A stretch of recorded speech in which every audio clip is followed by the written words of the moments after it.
Hello, Smite fans and Smite viewers, and welcome to the second week of the Oceanic Challengers Cup. Today we have the semi-finals between Llamas in Pyjamas and against KappaRoss. My name is Parathis, and casting with me is Switchway. Now, Switch, KappaRoss in the semi-finals. What are your thoughts on these guys getting this far in the competition? We haven't really seen too much of any of these players or kind of the team, really. We've seen a little bit from Insig and Dagnett having relatively strong showings in the Combine, which was about a month ago. Yeah. So now they've got themselves a team and they're out here competing. It's really, really good to see. But I would not have really suspected them to be jumping up into the semis against a team like Llamas in Pyjamas in week 2 of challenges. So they're making rapid improvements, and let's hope that they can give Llamas in Pyjamas a run for their money. Exactly right. Both teams, we have some fairly common players, especially in Llamas in Pyjamas, but no picks and bans, guys. We're going to jump ahead and go right into the game here. It is a best-of-1 series. As I said, this is the semi-finals. The winner will go on to face, I do believe, Law Gaming. But let's just go ahead and introduce our two teams here. So on the left side of the spectator UI, fighting under the blue health bars, we have Llamas in Pyjamas. Shurix is your solo laner. He's going to be playing Odin. Tori Skies is your jungler for today on the Athena. Isis in the mid lane, played by Hazy, AF, and Erratic and Rana Barana make up your duo lane of the Ares and the Shibalonke. And on the right side of the spectator UI, under the red health bars, we've got the worst gamer on Osiris in the solo lane. Hopefully he doesn't live up to his name. Shank's going to be running around in the jungle as Kali. Fitzy is going to be your mid lane Sol. Insig is going to be Heath ADC paired up there with Dagnett on Geb. So, pretty common picks, I would like to think, except for Tori playing the Athena in the jungle now. Athena, we've seen it in the jungle before. It isn't really that out of the ordinary. But, I mean, does Tori, very well known in the ranked community, does he typically play Athena in those games? If it's open and available, it's usually going to the support. I have seen him play it quite a few times in the jungle, and it does well. It does everything you need, especially against like this sort of team where the only way you're going to be really winning team fights is if you get their beads first. Nina's going to dash in, get her taunt, and try and burn some beads on the Kali and the other squishy targets. And then Ares is going to blink in and ult, and vice versa. The Ares could ult to get beads, and then the Athena can get easy taunts and combo up with Hazy's Spirit Balls, which we saw last week were pretty on point. There were some pretty scary Spirit Balls from Haze. And I like the Isis pick as well. Being that objective securing gold that she is with her ultimate, it'll make sure that Llamas pretty much guarantee themselves a gold fury or even a fire giant just because of the big damage coming through from the ultimate. Pretty typical starts here, except neither mid-camp's getting picked up by either teams here. Looks like Llamas are going to take that early aggression that they have in the mid lane with the Isis on her wing dust. They're going to be able to take down right side mid-camp's left side, not even contested. That's going to be a 1-for-1 equal trade for both teams here. Yeah, that was just mainly because Tori's guys probably thought, I'm an Athena jungle, I don't have the best clear at level 1. I'm also paired with an Odin who also doesn't have very good clear at level 1. We shouldn't really go for those mid camps. If we go for those mid camps and they try and contest us, we'll be on the back foot and we'll be behind in farm. Ultimately, Kali is kind of in the same boat. So I can see why both of the teams kind of hesitated in wanting to go for those. The mid camp start, but they both got them in the end, one apiece, which is kind of evening out the early goal to XP. No one's further ahead than they should be or lower than where they should be at this point. And just for our two supports, just looking at the relics that they've gone to buy into, Blink right on Erratic playing the Ares, which is pretty common. Blink No Escape is huge in team fights, baits everyone's beads. We've got a bit of a rotation from Tori, just looking around this left side jungle. He might get caught out here by Shank, going to get stunned. Tori taking a bit of damage. The good Spirit Arrow is going to secure the stun and the root onto Tori. Can he get out of there alive? He's at about 80 HP, and that's going to be the sprint from Shank. Spirit Ball through the wall is not going to connect. Does the sprint get him out of the fight? That's a good silence coming through onto Shank. Taunt right into tower. Can he get the bleed damage off? No, Tori gets out of the fight. That was... wow. That was very, very Shruix, though, soloed, worst gamer in solo lane. Did he use the ultimate there, the Ring of Spears? Yes, he did use the Ring of Spears. Unfortunately, worst gamer not hitting level 5 yet, was unable to have that Lord of the Afterlife ultimate online, so he was not able to escape out of the Odin cage. And that's kind of just the power of the Odin in the solo lane. If they don't have the immediate jump, like something like a Fenrir would have, or something along those lines, if you get the lane pressure and you hit 5 before them and you cage them, chances are with your bird bomb damage, they're going to be ridiculously low, and you're going to be able to get a stack on your passive by getting a kill in that cage. So it's just a bit unfortunate that he couldn't, the worst gamer couldn't really get any lane pressure. So that is a 1-for-0 lead. First blood going to Llamas in Pyjamas. Let's just take a look at the graphs here, Switch. 750 experience lead in favor of Llamas, and also the pretty much even 700 pairing the XP difference lead for Llamas. They have that little bit of an early lead, which is going to be able to let them snowball from this point on. They have the lane pressure in pretty much every lane here. So Llamas off to a very good lead, Switch.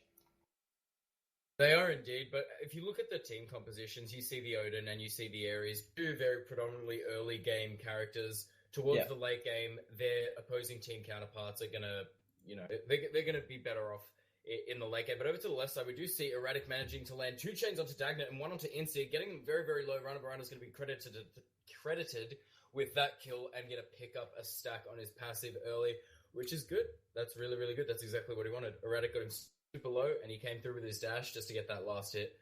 And it looks like he's going to be able to win lane from here on, even though Neath has such great lane clear.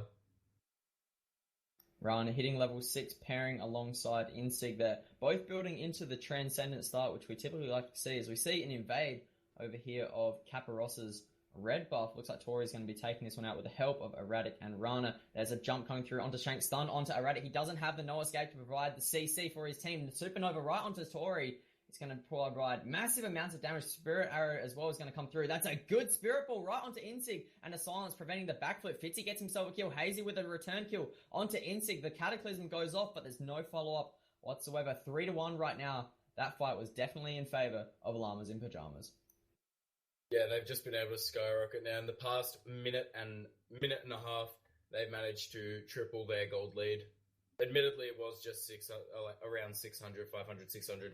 But it's just getting higher and higher each time we look over at these graphs.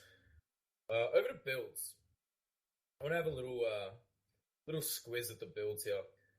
The Ares has decided to not go for the Adventurer Blade just yet. He has been to base. How much gold in hand does he have? He goes to base now. He's got 1.7k gold in hand, so he can either finish off the boots, which would probably be going into a cooldown boots, or... Has he not backed? He hasn't backed at all, no. 1.8 gold. He can either back and get the Adventurer's Blade, as you said, or finish off his boots. It'll be interesting to see what he decides to build into, but still... I want to see the pen boots. Pen boots would be good. I want to see the pen boots. He's got enough control. Flames. A lot of control already with the current team comp. I don't think that he needs the cooldown as much. Admittedly, he's going to be able to pop the beads, but if he does have his ultimate available to him more frequently, but I feel like the damage is just going to be a lot better off. But we are going to see on the left side a blink in, and Erratic is going to land 2 chains onto Dagnet, missing the third, pulls his ult. Dagnet mistimes his ultimate, trying to run away, but the fire's just too much, and Rana is going to credit it with that one, getting very, very low. Insig manages to take the kill onto Rana. But again, he's ducking and weaving, and Tori's going to be able to pick up the kill on him. 2-for-1 trade in the left-hand lane. Rana being able to get yet another stack on his passive. Heath kind of showing him a bit of who Insig really is, like trying to killed him in lane and showed him, you might be a little bit ahead of me, but I'm not going to let you get any further ahead. Exactly right. Spirit Ball onto Fitzy, providing some damage there. He uses it to separate form. As you mentioned, 2 stacks already, almost 7 minutes into this game. Or as a defender of Olympus gets used up. Who are they going to? Over on our right side in the solo lane. Worst gamer stuck inside the cage. Great taunt into the shield wall is going to do so much damage. Tori with the dash secures the kill onto Worst Gamer. Now Gold Fury looks to be started up here by KappaRoss.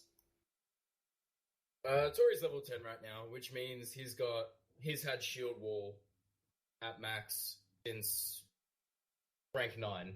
So that's smacking for a lot. I believe it's 200 on the initial damage at max rank and around 360, 380 or something for the second tick. Taunt is on a 1 second cooldown at base, but he's got 2 points in that, so it's 1.7. 1.225. He's definitely able to get all that damage down, and just look at the... Oh, that is incredible. Shrooks is going to miss his bird bomb, but he is going to pick up the last little bit of damage there with his Gunga's Might.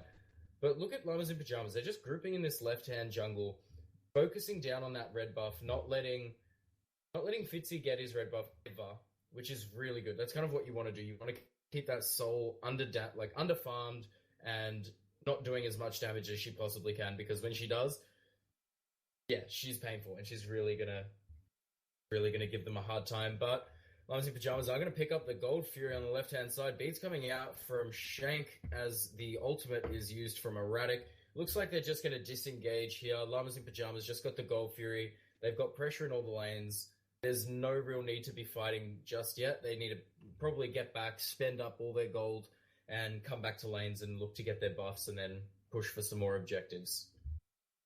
Tori should really look to back here. He has 2.5k gold in hand. He's finished off his cooldown boots. What do you reckon he's going to be building into next on the Athena jungle? Breastplate. I'm just trying to say that super quickly because he's just back. I'm trying to say that super quickly before he's staying in lane. He's getting even more He's staying. farm. What is... Murray, get out of... Oh, wow, he's just getting farm at the moment. Dashed into tower, did nothing. Dashed into tower. Fitzy's going to... 2.7k gold. He could easily back here, get that power spike, get the cooldown from Breastplate, and be even more tankier at this point. He's going to be maxing his shield wall, doing so much damage, pairing that with the taunt, which he's just getting the farm. He's level 11, already 3 levels ahead of Shank. Shank not having the best game at this point. Granted, he does have 1 assist, no deaths, but Tori has just been in pretty much every fight. He's got 2 kills, 3 assists, only died once. Good taunt right onto Fitzy. He's going to get chilled from the Geb. No engagement being followed up there. Tori back though, 3k gold. He's not... I don't know what he's doing. He might be saving up for, Soul Reaver? You reckon he'll get a Soul Reaver second item? That could be interesting. But we are going to see now as he's cleared out the left jungle, then went to mid, then cleared out the right jungle. He's backing now, and he did. He got the breastplate. Definitely got that breastplate. That's going to be good. He has got 30% cooldown now. Only needs another 10% to max his cooldowns. And he's going for the magic focus, which is got to be tier 1 of the Voidstone. Just makes sense. You shouldn't be buying anything in that tree that's not Voidstone on Athena, in my opinion. Worst game, it should be looking to finish off. Over in duo lane. No, that's out. No, that's actually mid. Shank falls down for his first death of the game. Another kill granted to KappaRoss, as Fitzy's just stuck under tower at this point, being bullied by Hazy. Good Spirit Ball right onto Dagnite. The chain comes through 1, doesn't connect with the second, but the Wind Gust damage is going to bring him down to about 3/4 HP. And now they're just pressuring lane at this point. KappaRoss can't really do anything at this point. They can't engage because they know that they're going to get caught out by everyone. And they're obviously going to get engaged on under tower because Erratic with the blink. They can't really do anything at this point. That's another red buff. I don't think Soul's had a single red buff the entire game. The problem with KappaRoss at this point is they're playing their lanes. They're not playing as a team. They're not rotating as a team. They're not grouping as a team, and they're not defending as a team. They're all kind of just scattered doing their own thing. It just feels like there's an ADC and a mid laner, and then there's like a support running to and from their lanes. Like, it doesn't feel compact. It doesn't feel organized, and it definitely does not really look to me like a team. They might be looking to group up over here on our left side by the Gold Fury. Good stun right onto Tori. It's not going to be followed up with anything. Hazy with another great Spirit Ball. I think he's pretty much hit every single Spirit Ball this game. There was one through the wall that he did miss early on. I mean, that's through the wall no scope. Those don't count, Switch. Through the wall no scopes proves when you're a good ISIS player. If you can't hit those, come on. That's sixth sense. But we are going to see a bit of a large and tanky grouping in the top right of this jungle of mid. They are looking for the blue buff, but they've seen that it is on a timer. Shrooks looks like he wants to aggress here on the worst gamer as he goes in to get his 1 pig. Adorable nerf. All piggies. But we are going to see everyone just kind of playing very passive now. Beg your pardon? Solo laners not getting as much fun with that nerf to the piggies there. They still better, but over in the mid lane we are going to see Erratic with the blink ulti coming in. Shrix is going to be credited with the kill onto Dagnet. Looks like beads have been popped. Oh, and that is a blink taunt. Beads down. Fitzy's in a bit of trouble here. He is going to use his 3 and be able to get out of there and walk straight through Odin things. But Hazy with the snipe on that Spirit Ball. Fantastic work there. Read that situation really, really well. And here's another dash taunt by Athena. Chains as well, forcing the ult on Shank. And he's under his tier 2. Erratic is chasing very, very far. Spirit Ball does connect from Hazy. Yet again, no surprise there. But unfortunately, the last few ticks of Searing Flesh are not going to be able to do it. So unfortunately, Kali is going to be able to get out on that one with little to no health. And they should be able to get that tier 1 tower, which has fallen down. Hazy forced the beads. Lazy backing. Lazy backing, use the beads. That's going to be on 100 and something second quarter, 150 left for him just because of the lazy back there. Could have walked away, but I mean, he definitely worst gamer though. No one pressuring him in the jungle. He could have just walked cleanly away, but I think he just wanted to save a bit of time, and unfortunately, it just backfired. Over in our solo lane, worst gamer has officially won the lane, split pushing that tier 1 tower, making sure that Shurix doesn't win the lane, taking the tower down. He's going to be back and has about 700 gold in hand. No, it's a big grouping over here for our right side. Just trying to look for farm at this point. Worst gamer, level 14. He isn't that far behind, but as you mentioned, Gold Fury is up there on the wrong side of the map, and they might spot it out now. This could be done the right thing. A big team fight that's going to happen here. Done the right thing. Gamer is sat in lane and he's farmed up. He knew that he was behind. He got killed in lane and he was getting pressured. But we are going to see the Isis ultimate being used on the Gold Fury here, getting exceptionally low. And that's just a textbook execution to a Gold Fury. Couldn't get any better or worse than that there. They took out the ward and then they just decided that they wanted to do it. And no one was going to stop them because they're so far ahead. It's 11-2. And over towards the graphs, yeah, it's like 7 point, almost 8k difference in experience and 6.5k in gold. That's nuts. That's absolutely nuts. For 14 minutes 14 and a half minutes. 14 That's not minutes something that KappaRoss want to be looking at now. 11-2, as you mentioned. Now, there's a grouping over on our left side. Good taunt right onto Insig, preventing the backflip, but the beads is going to get used up. He's going to backflip right into Erratic's chains, gets himself that kill onto Insig. He's now 1-4 at this point, but Rana might get caught out here. Cataclysm, but the beads is a bit too late there as Shank gets himself his first kill of the match, making it 12-3 at this point. Still looking that's a chain. to get this. Chain onto Fitzy, Spirit Ball. Erratic with a double kill, basically onto Fitzy there. Good taunt right onto everyone there. Dagnite might be looking to get in the backline. Shank gets himself his second kill as well, doing a great job of taking out the squishies. And, good Spirit Ball right onto Shank. Taunt is going to come through. They're going to back out though. They can't aggress at this point. Odin's rotating over. Worst game is rotating over. If they stay any longer, they're just going to lose more members. Yeah, I definitely wanted to see the Kali keep going there. She hit the power spike of having both kin size and Warrior Tabi on, as well as having ultimate available to her, as well as having enough mana for about 2 to 3 spells. And that's all you need to kill someone. You got the kill onto the Ares, it was your target, you healed up, and then you had the clear shot at the Isis. All you had to do was just stick to her and wait till she used her Wind Gust, and then you stun her out, and she's dead. There's not a lot she could have done. But unfortunately, what do you think Fitzy's building into here? He's got the 20 stacks on his Doom Orb, as he's died twice now. He's gone for the penetration boots, but he's gone into the Soul Trap now. Could he be looking to double stack because... No, I wouldn't expect it to be a Soul Reaver this early switch. But, we're just going to have to wait and see what he builds into. I would not have gone anywhere near that tree until at least the 5th or 6th item. There's no point to having it now. You need your cooldowns on, or you need more pen. He has no cooldown reduction at all. None. I would have liked to see a 3rd item Poly, 4th item Obsidian Shard, and that's fine. And then maybe gone into the Soul Trap to then go into your Soul Reaver, which is 100% over in our left lane though. Insig might fall down. He's got the Sanctuary, but 4 members under the tower. Rana granted with the kill, getting himself another stack on his passive. Great taunt onto 2 members there. Darkest of Nights get used. Shank might be in a bit of trouble here. Great 3-man ultimate right onto Fitzy and Shank there. Ultimate getting used up. Hazy might fall down here in a second. Rana gets another kill. Stacked on his passive under the tier 2 tower. Dagnite, great taunt. Shurix is now in the fight. Fitzy falls down. Erratic gets himself another kill of the match. 5-1 as a support switch. He's going ham on this Ares. He's going absolutely crazy. That's what you need to be doing as the Ares. You need to be dropping down a bunch of damage and intimidating them. Tory, look at them. They're just like cleaning up everything. This is where, when I had my doubts about KappaRoss at the beginning of the game, I would have hoped that they would have proven me wrong, but it just seems like that they're different leagues, completely different leagues from Llamas in Pyjamas. Just tell that Llamas are a lot more fluent, a lot more well-practiced, and a lot more knowledgeable about what a team is meant to be doing.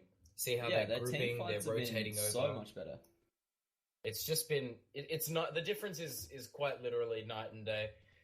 It's just one of those things.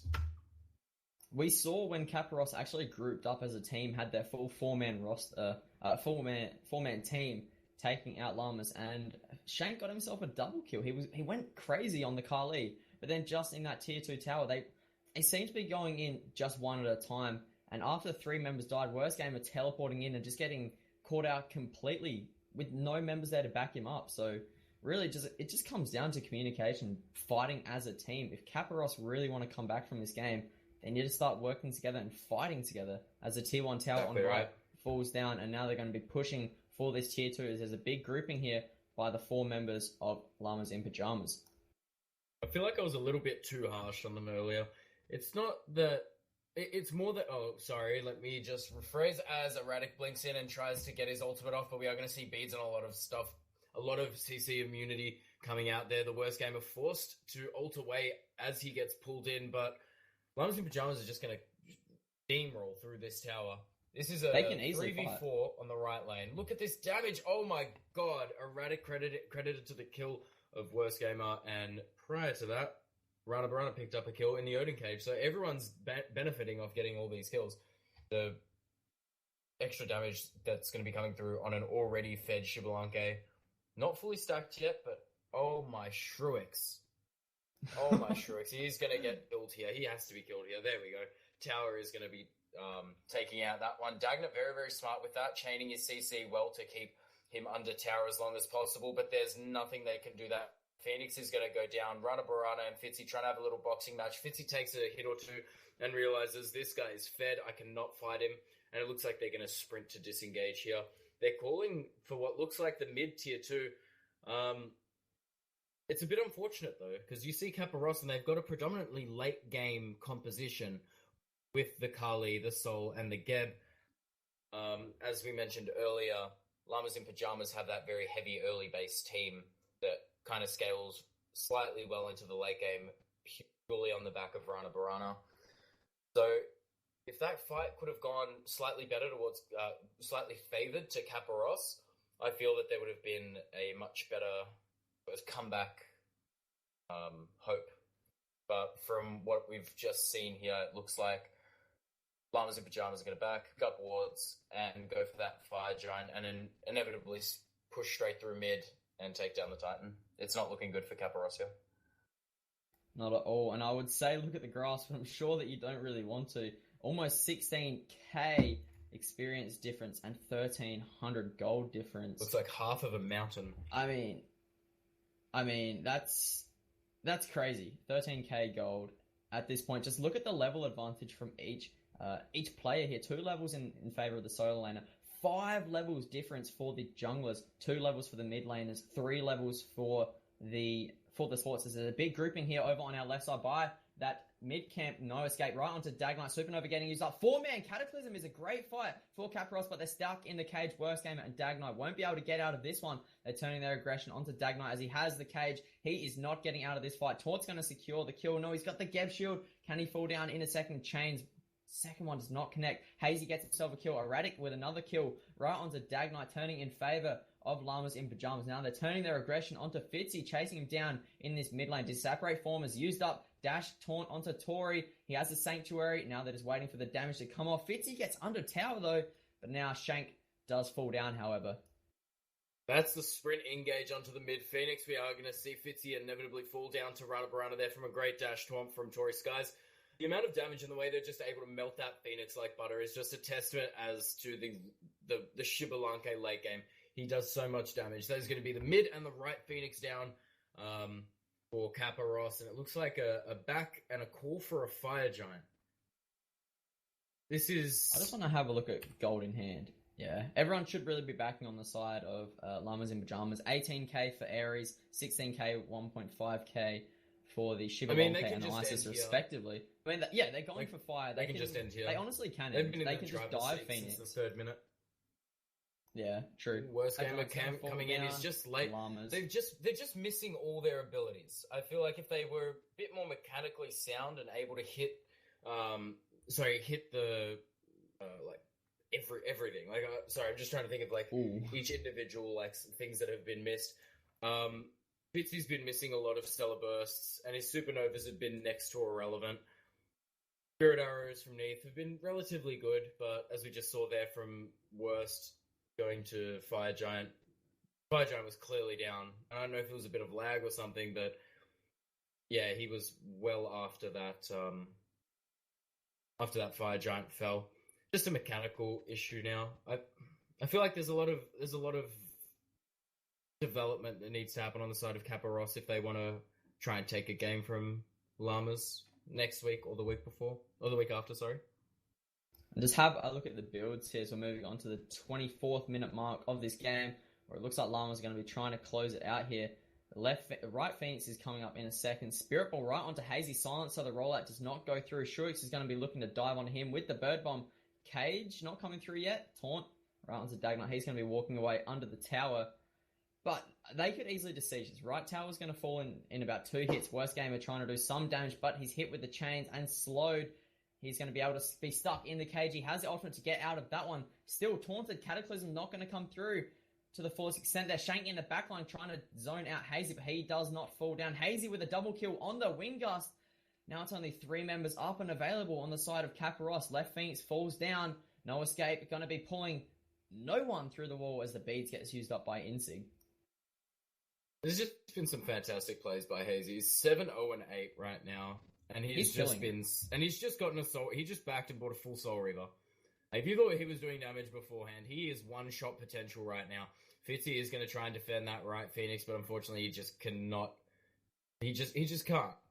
There's 4 of them beating down, and they've got so much damage, so much health, and they forced out his Aegis. Like there's Sanctuary. There's just nothing he can do right now.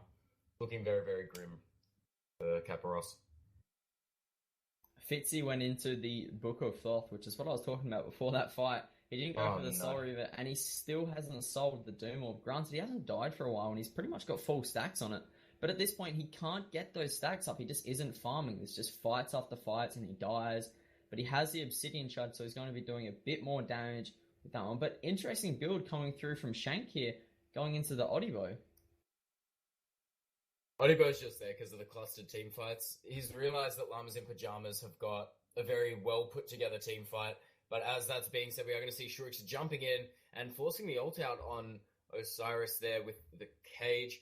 But look at this. Look at all this CC and follow up and damage and this and that. Like, they're just pummeling down absolutely everyone. And it's becoming a bit of a stomp right now. Back to the Soul with the Book of Thoth. You're getting shoved out of lane. There's no point. Like, there's no point in buying yet another stacking item. Hazy making his, putting the lead up to 8-0-9, looking fantastic. His ultimate's dropped on the Titan. So much damage is coming down. Shrank is trying to get him out in the backline, but Runner's going to get a double kill just as the Titan falls. Well done, GG to Llamas in Pyjamas. Unfortunate for KappaRoss. If there's anything you can take out of this, you guys just need to hit your abilities a lot more. If you were to hit some of those abilities and rotate and play more team-based or objective-based, it would have been a night and day difference. I really hope to see them in the semis next week as well, and to try and take back something from this game, improve on that, because that's what Challenger Cup's about. Exactly right. No pressure at all. KappaRoss are going to be your 4th spot for the second week of the Challengers. Llamas will be going on to the grand final to verse, I do believe, Law Gaming, which is going to be your game after this, guys. We're just going to go into a short break, and we'll be back after this one. into the force of my eyes.